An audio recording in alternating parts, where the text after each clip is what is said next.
Salut toute l'équipe, c'est Julien, j'espère que vous allez bien. Je suis très content de vous retrouver aujourd'hui. Et bien pour la deuxième partie des pronostics Champions League de cette semaine, après avoir fait les 8 matchs de mardi hier, on s'attaque aux 8 nouveaux matchs de ce mercredi. Vous avez bombardé les vues, les pouces bleus et les commentaires sur la dernière vidéo, donc merci, ça m'a motivé à refaire une vidéo directement pour aujourd'hui. Donc pareil, gros pouce bleu sous cette vidéo, c'est très important pour moi, j'y tiens.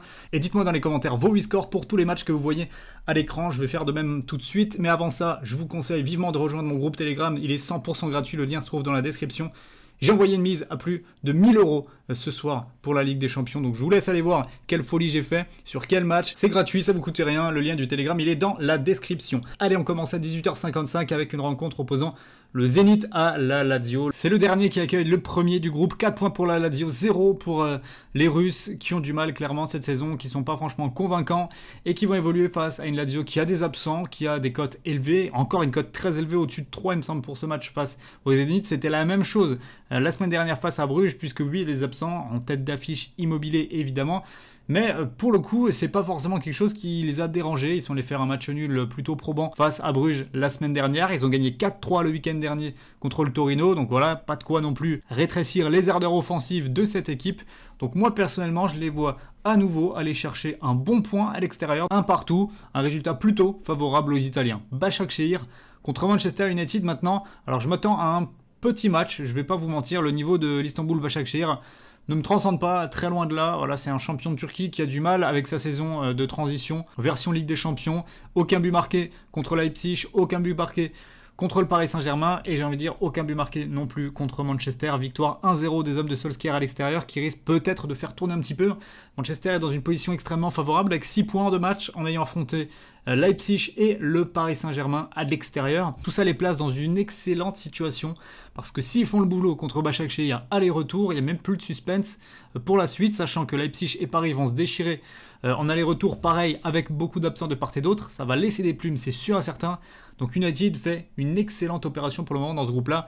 Et je les vois s'imposer à l'extérieur sur le score d'1-0. Séville contre Krasnodar. Là, je vois aussi une victoire logique et plutôt facile de Séville à domicile sur le score de 2-0.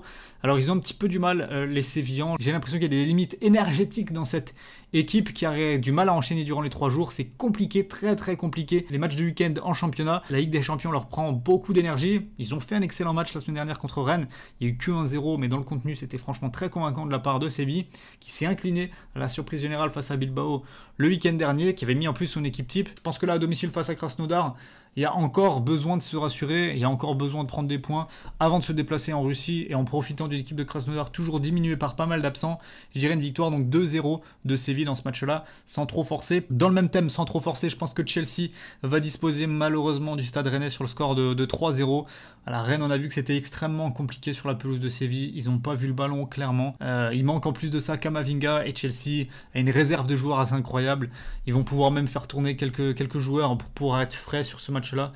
Et clairement, à Stamford Bridge, je pense que ça va piquer pour les Rennais, que j'aimerais bien voir faire un résultat. C'est pas un résultat avec le cœur que je dis là, mais c'est un résultat en toute logique, avec l'effectif pléthorique de Chelsea, les forces en présence, la montée en puissance, le fait que Rennes, voilà, une fois qu'il y a quand même de l'opposition européenne, c'est logiquement beaucoup plus compliqué. Pour moi, ces victoires n'étaient sans bavure. Des hommes de Frank Lampard, Ferencváros contre la Juventus de Turin. Et encore un match où j'envisage une victoire facile décidément.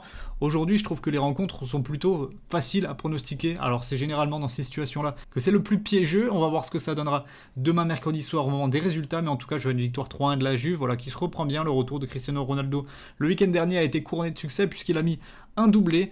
Donc face au Ferencváros, opposition quand même assez modeste, qui a profité du carton rouge du Dynamo Kiev pour prendre des points la semaine dernière, mais en dehors de ça, c'est quand même plus compliqué. Je pense que les Hongrois s'inclineront très logiquement face aux hommes de Pirlo. Bruges contre Dortmund maintenant. Alors là, il y a en fait très important dans ce match, c'est que le monstre norvégien Erling Haaland n'est pas présent, il est blessé et on l'a vu le week-end dernier lorsqu'il est blessé offensivement. L'équipe perd une capacité à être réaliste devant le but qui est très importante. Preuve en est, il aura fallu un doublé de Hummels lors du dernier match pour gagner 2-0 face à l'Arminia Bielefeld et face à Bruges qui est quand même un concurrent très sérieux, très coriace, notamment à domicile. Je pense qu'un match nul serait pas forcément un mauvais résultat pour les deux formations. Je dirais un partout. Barcelone-Kiev, je vais dire victoire 3-1 du Barça à domicile. Le Barça qui a plus tellement le droit à l'erreur, puisque malgré le fait qu'ils aient gagné sur la pelouse de la Juve la semaine dernière, ils ont concédé un match nul très frustrant et qui fait tâche face à Alaves, un partout alors qu'ils étaient à 11 contre 10.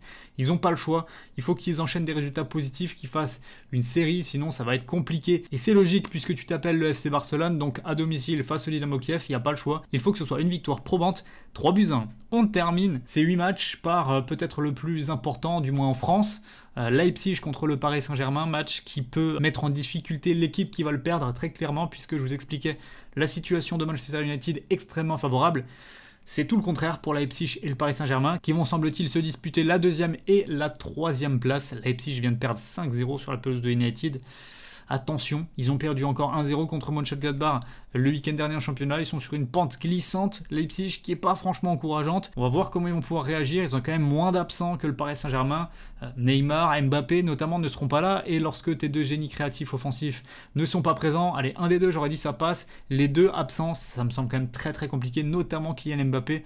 Lorsqu'il n'est pas là, ça manque cruellement de vitesse, ça manque cruellement de percussion offensive. C'est pas le Di Maria qu'on a en ce moment qui va pouvoir relever le niveau, ni Sarabia, peut-être Moïse Kean, mais moi je pense qu'il va être un petit peu trop esselé, ça va être compliqué pour lui. Donc j'ai vraiment peur pour le Paris Saint-Germain qui pourrait se mettre dans de beaux draps en cas de défaite. J'espère pour eux qu'ils arriveront au moins à sauver le point du match nul pour pouvoir faire le taf au match retour dans 3 semaines au parc pour faire la différence et accrocher une place qualificative en 8e de finale. Mais pour ce match-là, je vais dire un partout qui serait déjà pas forcément un mauvais résultat pour les Parisiens.